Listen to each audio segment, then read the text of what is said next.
Hi, welcome back to another edition of From My Kitchen to Your Kitchen. Today we're going to concentrate on something a little bit different. Instead of making an actual recipe, I'd like to show you a technique, and that technique is making risotto, which happens to be one of my favorite dishes because it's like working with a blank canvas for an artist, and you can create so many different combinations and different recipes. Once you learn the technique to make risotto, the combinations are almost endless. So we have a couple ingredients here.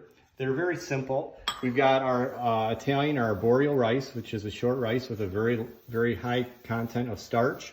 We've got some Parmesan cheese, butter, vegetable stock, some garlic oil, and then some asparagus and mushrooms and minced garlic, which we're gonna get to all of these in due time.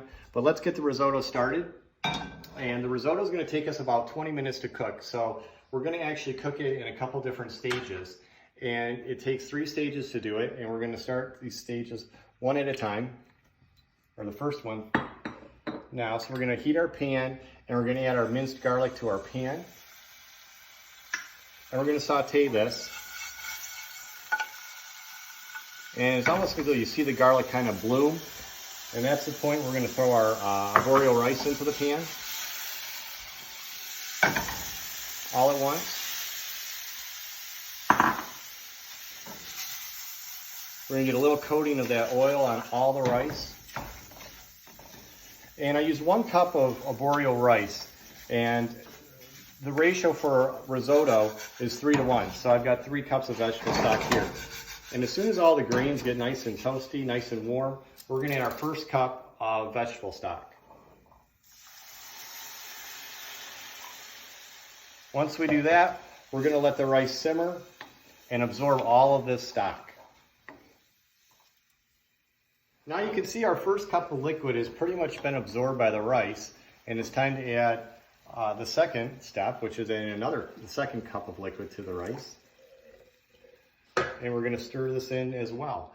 Now, when I went to culinary school, they told me 2 things. They said, when you make risotto, you always use a wooden spoon. And the second thing they told me, that if you're north of the equator, stir in a clockwise direction. And if you're south of the equator, stir in a counterclockwise direction. How true that is, I really don't know. I've been making it for over 20 years, and there has been a few times where I did not use a wooden spoon and I couldn't tell any different. So you can use a wooden spoon if you like, or you can use your favorite spatula at home, or a metal spoon, whatever you have available, and it probably tastes just fine. So this is gonna absorb the second amount. And the reason that we stir the risotto so frequently is we wanna release the starch that's on the rice. And the rice has such a high starch content that it's going to actually create that creaminess, almost like a sauce within the rice itself, that risotto is kind of known for.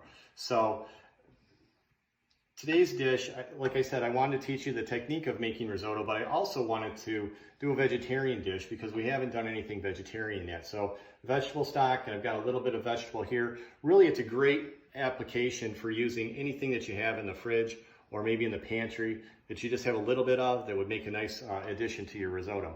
So we're gonna use some asparagus and mushrooms today because we had those at home, but you can do it with all sorts of different things: butternut squash, zucchini, tomatoes, really depending on the season. I like to do my risottos kind of with some seasons in mind. So that we're in spring right now, I think the asparagus, maybe some fresh ramps or leeks would be good in there as well. So while that absorbs, I'm gonna go take a quick breather and I'll be back in a minute. All right, so we've already added 2 additions of the stock to the rice. Now it's time for the third addition, our last addition of the stock. That's going in there, that's done.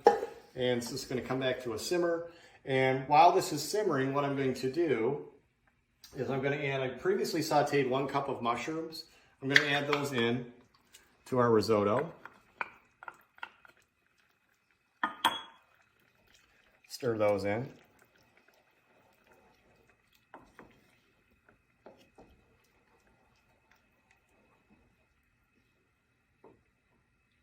Now, the one thing with risotto, like I said, it lends itself to many different applications. If you happen to have some leftover risotto at the end of the day, you can always roll them into balls, bread them, and fry them, and make some risotto balls. You can stuff them with a little bit of sausage as well and cheese, and then fry those. Those make great appetizers, or even if you make the bigger ones, they make a nice addition to any Italian-style dinner that you might be making that night, or just as an appetizer as well. So this rice is going to continue to absorb all this stock, and while it's doing that, we're going to add a little bit of cracked black pepper.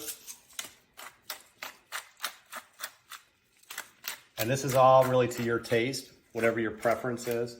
We like pepper, right? We like pepper in this house? Okay. And we add a little grated sea salt. We're running low on salt. Let's get some more of that.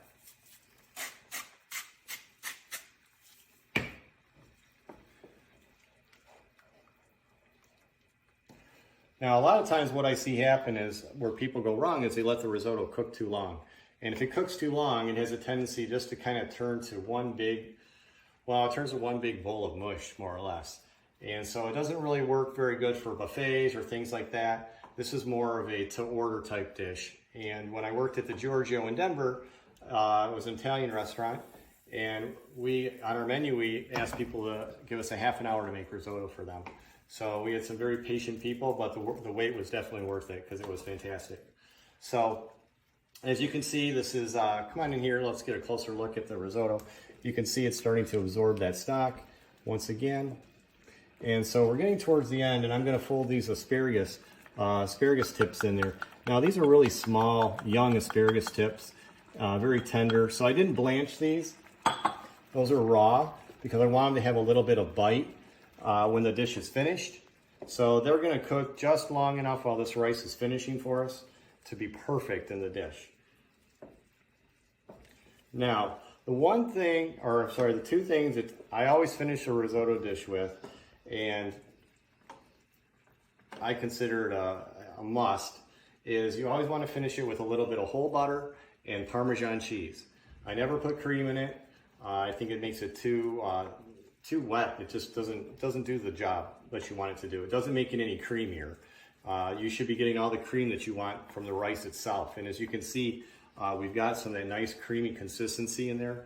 You don't want risotto to pour it on a plate and it just sits there. It should spread out and should be kind of a flowing type consistency of the dish. So you can see it's absorbing the rest of our stock, and we're almost done. I'm gonna keep going here. As you can see, I'm doing the clockwise direction, and I'm using my wooden spoon, and we're almost done. So at this point, what I'm gonna do is I'm gonna fold in my butter. And usually when we use chilled butter, we do that because as it melts in the dish, it melts a little bit slower. It doesn't just dissolve right away into the dish, and that's what we want. We want to kind of let it just slowly melt into the dish as we stir it in. So we're finishing with the whole butter. And at the very end, we're going to add our Parmesan cheese. This is grated Parmesan. You can use other cheeses if you like. Asiago would be good. Pecorino would be good. Those are good cheeses as well. And you can see it's kind of thickening it up a little bit, but not too much. And we still have that beautiful creamy consistency. So that is the risotto technique. And if you'd like, you can add all sorts of different ingredients to it. Anywhere from shrimp and chicken to maintaining a vegetarian one like this with the asparagus and mushrooms, butternut squash. You could even add some different nuts, pepitas, different things like that. So like I said before in the beginning, it is virtually a blank canvas, and it's up to you and your creativity to decide what you want to add to it. Thanks for joining me. I hope you enjoyed the risotto technique, and we'll talk to you soon.